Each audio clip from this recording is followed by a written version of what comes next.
Hello everyone and welcome to the 24th entry in the Dev Diary series for Chromatic Void. We have some pretty significant updates this week, so let's go ahead and dive in. First, I want to go over a couple of updates we showed off last week and how we've tweaked them since.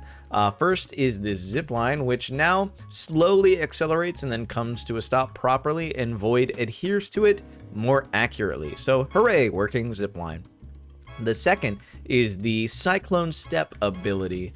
It has been adjusted a little bit and now has a brief pause and some nice visual effects to kind of show that you're actually using the ability more accurately. Let me go ahead and reset and show that off just a little bit more. He glows green, stops, and then does the jump, which propels you pretty high into the air. You can actually recover from some pretty steep falls.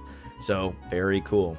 The next thing I want to go over is a brand new ability, then the last of Void's main toolkit. So this one is called the Mask Mirror. So what happens is when you press a certain button, Void summons this circling array of mirror shields, which kind of protect him from taking damage. You'll notice also that the energy meter in the top left has stopped increasing. That is because while this ability is active, you will not build more meter. You can still use your other abilities, but you will not be able to recover. That is because as long as this ability is active, Void has a certain amount of invulnerability from certain attacks. So like these Molotovs, we don't take damage anymore. However, you can see that with each hit, one of the shields is shattered. So once they run out, then the shield dissipates and Void returns to his normal state.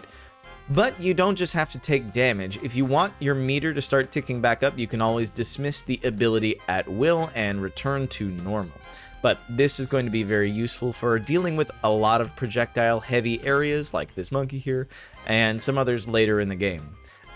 Ideally, in its completed version, this is just the first draft, it will actually send reflections of whatever projectile that hit it back towards the enemy. So these Molotovs would actually be reflected in some way back towards that monkey, and he would be dealt with. So we will continue updating that ability, but it is at least functioning in its most basic form, so that's pretty cool.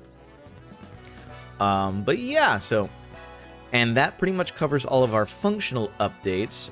Next, we just have some concept art. Last week, we kind of discussed some of the castle rooms for Chromatic Carnival, and I want to go over a few more of those. So, of the 4 rooms that you'll have to randomly traverse to gain access to the next area, we have the first here, which is a pretty straightforward platformer where you have to dodge spike pits, spinning mitts that will kind of hit you backwards, beams of freezing cold, and a generally treacherous terrain to try and make it to the end and escape.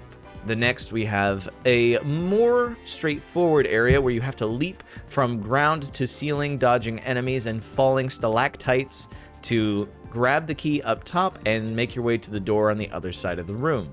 The third is where things really start getting interesting for me, is because we have these spinning wheels, these small chambers that you'll be trapped in as you enter, and you have to wait for the rotation to open the way forward to be able to progress. And inside you have these spike traps that will impede your progress. And as you make your way past those, there will be some platforms that fall out beneath you and really try to do you in as you fall to the spike pit below. And the idea here is you'll have to kind of make your way through the correct maze work of pathways to reach the key and then to make it to the doorway above. And lastly, we have this section where there are stalactites, stalagmites above and below, as these baskets move in kind of an interchanging pattern, so that Void will be carried up or down, and enemies will be carried up or down and will attempt to stop you as you move forward. So as you clear that, there will be more platforms with enemies that may also fall out from under you, more baskets to carry you up, grab the key, and eventually you'll be able to make your way through and slide down to the door. So I kind of went through those pretty quickly, but overall, a lot of really interesting concepts, and I think if we do not end up sticking to the random pathway idea, I think all of them are very interesting room setups that would make a very cool level. And I hope you guys agree.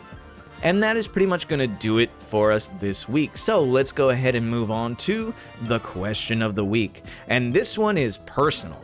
The question of the week is, out of Void's abilities, which one is your favorite? Just in case we need a refresher, let's go over what he's got so far. So we have the Lightning Leap, the Lightning Dash ability here. We have the Burning Stomp, which now has a cool shockwave effect to it. Kind of forgot about that one. We have the Glitz Flare, which is the one that spreads out and stuns enemies momentarily. We have the Quick Draw Claw, which lets you move in any particular direction and actually acts as a high-speed attack. We have the Mask Mirror, which is the one that we demonstrated today. Very good defensive technique. And we have the Cyclone Step, which is a good vertical movement and recovery tool. So out of all of those, which one is your favorite, or perhaps the one that you think is the most useful? Tell us down in the comments below or over on Twitter at Chromatic Void. And we will see you guys next week. Thank you very much for watching. Take care.